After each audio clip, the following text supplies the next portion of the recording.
画的是什么呀？我画的是小冷人跟鸭子一起去溜冰。好，然后妹妹你画的呢？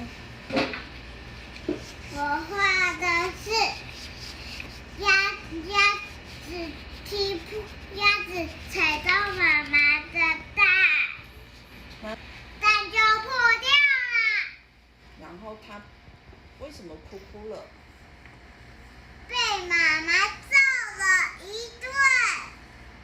你们觉得今天自己画的棒不棒？棒。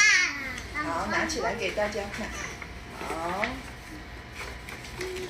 如果喜欢我们的影片的话，请订阅、分享、按赞哦！再见。